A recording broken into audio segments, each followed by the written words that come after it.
भाई आज ही मेरा मेडिकल चेकअप हुआ है। तो रोमेनिया में मेडिकल चेकअप कैसा होता है मैं आपको आज बताता हूँ। तो पहले तो हमें कल ही इन्फॉर्म कर दिया था कि आज हमारा मेडिकल चेकअप होगा। तो इसके लिए स्मोकिंग करना नहीं है, ड्रिंकिंग करना नहीं है, ये हमें सूचना कल ही दी गई थी। इसके अलावा हमें सुबह नाश्ता कॉफ़ी या चाय कुछ नहीं लेना है, ये भी बताया था। इसके अलावा ये भी हमें बताया गया था कि सुबह कुछ खा के नहीं आना है। तो हम खाली पेट ही मेडिकल टेस्ट के लिए गए थे। वैसे ये मेडिकल टेस्ट हमारी कंपनी में हुई थी, 8:20 को हमारी सुबह टेस्ट हुई। वैसे इस टेस्ट का पर्पज ये रहता है कि बंदा काम करने के लिए मेडिकली फिट है और उससे कोई डिसीज और लोगों को ना फैले। तो चलो यार मैं बताता हूँ मेरे क्या क्या टेस्ट हुए। तो पहले तो यार उन्होंने ब्लड सैंपल लिए। एक तो ये एक रिंग फिंगर से और दूसरा हाथ के इस जगह से। तो हाथ के इस जगह से जो ब्लड लिया गया तो उसकी क्वांटिटी ज्यादा थी, तो वो शायद वो लेके जाके और कुछ ज्यादा टेस्ट करेंगे। और जो रिंग फिंगर से ब्लड लिया गया तो उससे शायद उन्होंने शुगर चेक करी, और शुगर भी उन्होंने कितनी थी वो बता दी। तो मेरी शुगर थी 86 विच इज नॉर्मल।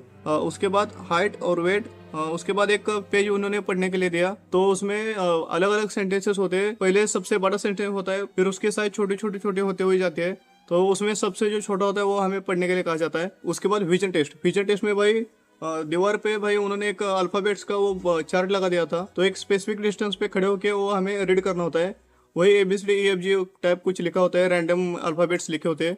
तो उसमें भी पहले बड़े पढ़ने होते हैं, फिर छोटे छोटे करके सब पढ़ने होते हैं। इसके बाद भाई ECG में हमें शर्ट बनियान जो भी है वो उतारना होता है। के लिए जो सेटअप है वो छाती पे वगैरह कुछ वो लगाते हैं, फिर पैर पे भी एक लगाते हैं वो चिमटा वगैरह। उसमें क्या क्या रीडिंग्स लेते हैं उसका तो मेरे को स्पेसिफिकली पता नहीं, पर उन्होंने सिर्फ हार्ट बीट का बता दिया। तो मेरे 72 थी which is again normal. Okay, medical test अभी हो गया। तो उसके बाद उन्होंने कुछ क्वेश्चंस पूछे। तो क्वेश्चंस में पहले तो उन्होंने पूछा एजुकेशन, फिर उसके बाद कुछ एलर्जी वगैरह है क्या, फिर चश्मा वगैरह कुछ पहनते हो क्या, इसके बाद फैमिली में किसी को कुछ मेडिकल प्रॉब्लम है क्या, जैसे कि डायबिटीज वगैरह कुछ है क्या। तो जो भी है उसका मैंने उनको ऑनेस्टली आंसर दे दिया।